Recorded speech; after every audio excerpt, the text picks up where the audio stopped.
ជំរាបសួរសួស្តីបងប្អូនទាំងអស់គ្នាថ្ងៃនេះដែរចង់នាំអារម្មណ៍អ្នកទាំងអស់គ្នាទៅមើលហាងកាហ្វេមួយកន្លែងនៅលើមហាវិថីវិមានឈ្នេះ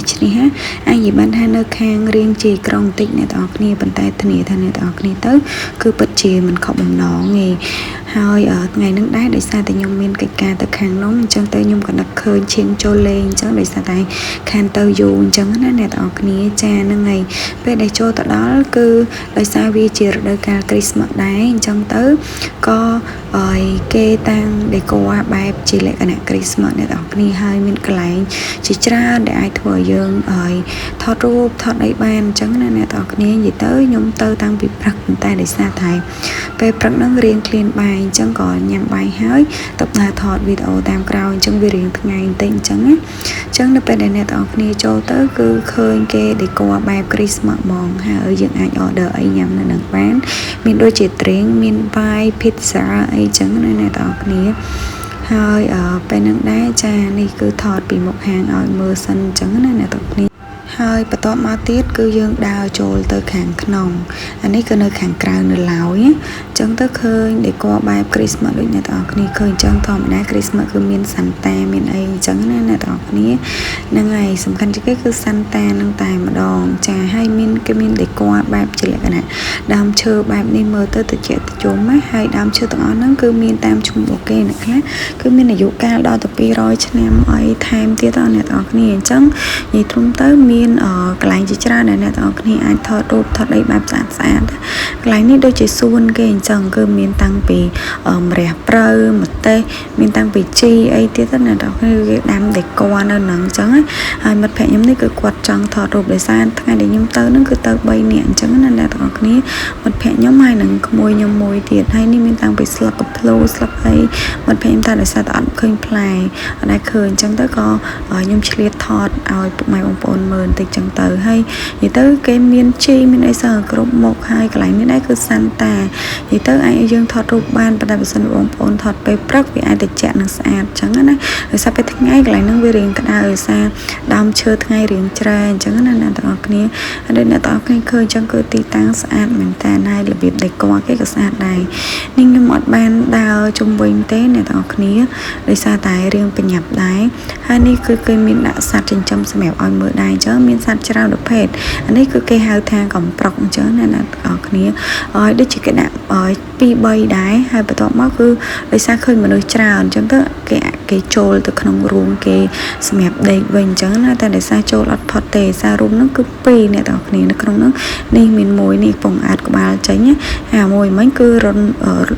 លូនចូលហ្មងអ្នកទាំងអស់គ្នាហ្នឹងហើយនេះដែរគឺទីតាំងសាន់តាខ្ញុំថតឲ្យមើលចិត្តវិញអញ្ចឹងណាហើយក៏គេមានលក់របស់ក្មេងៗដែរនេះគឺច្រកចូលប៉ុន្តែនៅពេលដែលពួកខ្ញុំចូលដោយសារពួកខ្ញុំទុកម៉ូតូនៅខាងនោះអញ្ចឹងទៅក៏ចូលពីខាងនោះមកតែជាក់ស្ដែងជ្រុងមិញហ្នឹងគឺជ្រុងកន្លែងចូលអញ្ចឹងណាអ្នកទាំងគ្នាហើយនិយាយទៅកប្រុកនេះពេលឃើញមនុស្សមកដំបូងអត់សូវភ័យទេតែពេលឃើញមនុស្សមកច្រើនអញ្ចឹងទៅរៀងភ័យខ្លះលូនចូលទៅក្នុងកន្លែងគេងអីហ្នឹងអញ្ចឹងទៅអ្នកទាំងគ្នាកន្លែងនេះដែរគឺខ្ញុំដើរមកជុំអញ្ចឹងណាខ្ញុំកំពុងតែដើរទៅរកកន្លែងអង្គុយហើយកន្លែងនេះមិញហ្នឹងគឺគេហៅថាស្ពានសាងស្នេហ៍នេះអ្នកទាំងអស់គ្នាស្ពានសាងស្នេហ៍ហើយនៅកន្លែងហ្នឹងដែរគឺមានដើមស្វាយដើមអីជាច្រើនអញ្ចឹងទៅសម្រាប់ឲ្យយើងអ្នកទៅហ្នឹងតាមពិតលើកមុនហ្នឹងក៏ខ្ញុំបានគេឲ្យយើងបេះញ៉ាំហ្មងប៉ុន្តែអត់មានអំបិលម្ទេសកន្លែងនេះទឹករបៀបជាលក្ខណៈដងព្រៃគេជីកសម្រាប់ឲ្យអ្នកទៅហ្នឹងគឺគាត់អាច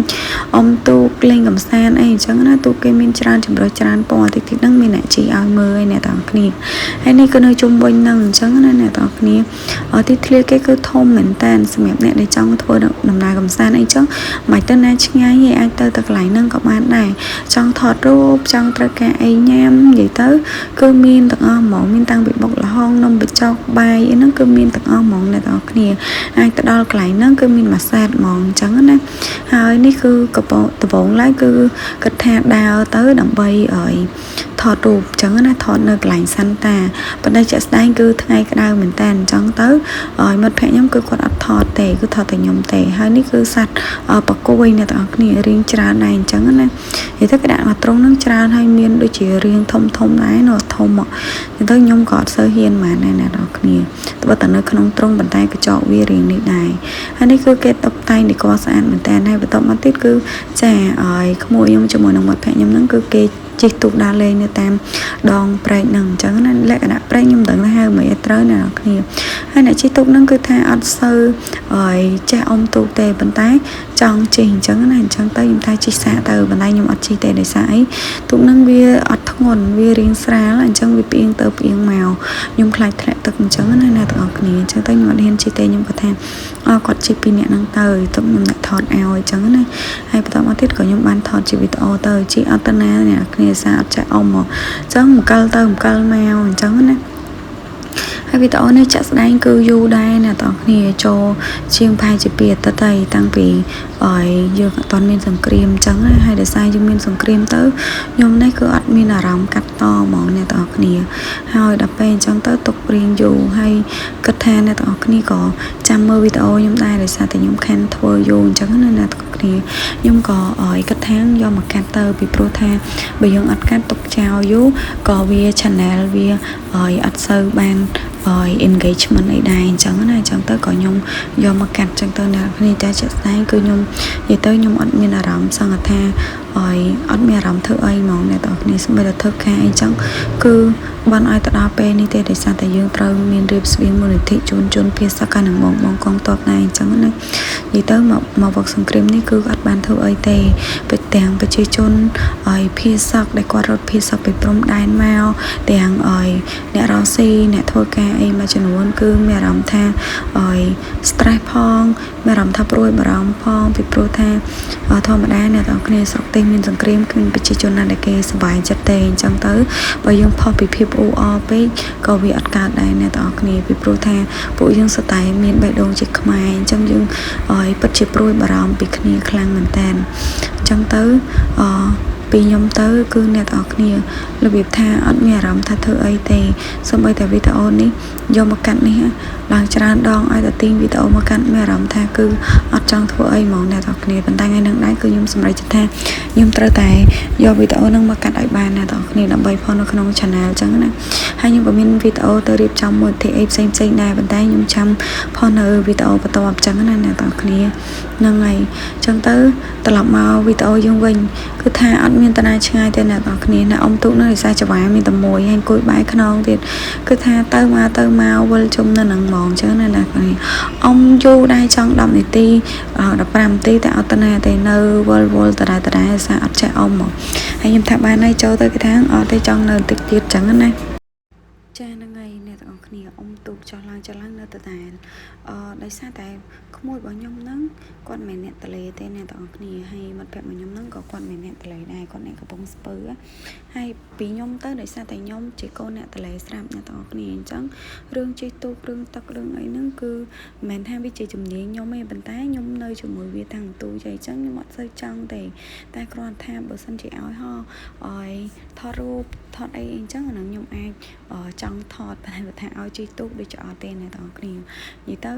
ដូចថាអត់ចង់ហ្មងណាមួយទៀតទូកនឹងវាស្រាលវារៀងក្លែងក្លោងអញ្ចឹងខ្ញុំចិត្តតែខ្លាចធ្លាក់ទឹកអញ្ចឹងណាដោយសារតែកៅអៅគឺមានតែមកសម្រាប់ទេពេលតែទៅនឹងអញ្ចឹងណាអ្នកទាំងគ្នា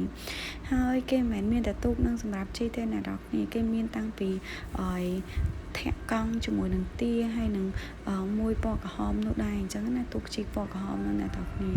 ប៉ុន្តែគ្រាន់តែថាដោយសារទូកហ្នឹងនៅចិត្តហ្នឹងអញ្ចឹងទៅ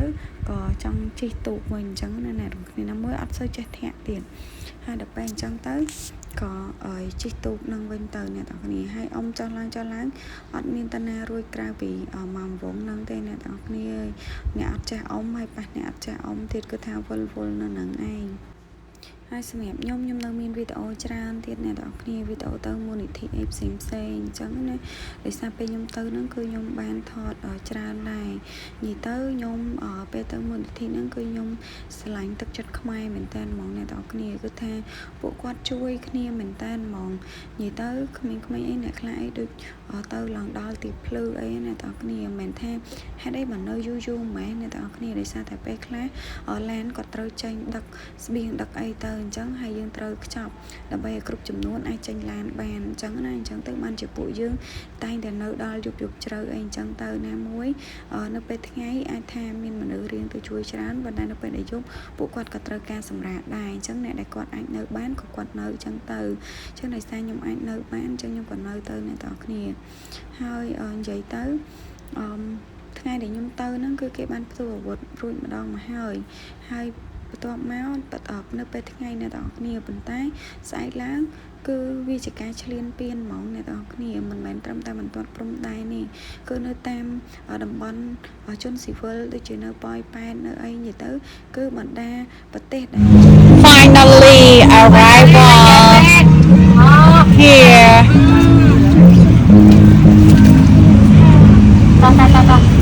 តោះបងទុកនេះនេះណាខ្សែវាប្លែងបងឡើងចាក់ព្រៃអាព្រៃនេះមិនឡើងទៅឡើងចំព្រៃអត់យល់ទេនេះមិនទេស្រួលអូយបាយជួយចាក់បាយណាស់អើយក៏នាំគ្នាទៅញ៉ាំបុកល្ហុងដែរសារៀងឃ្លានពេកហើយញ៉ាំបុកល្ហុងហើយអ្នកទាំងអស់គ្នាដើរលេងពេញមួយថ្ងៃហត់នឿយហើយក៏ឆ្លៀតទៅហាត់ប្រាណដែរអ្នកទាំងអស់គ្នានៅស្តាតម្នាក់ឯងមកពីអ្នកក្មួយអញ្ចឹងវីដេអូមានតែប៉ុណ្្នឹងទេអរគុណច្រើនបាយបាយ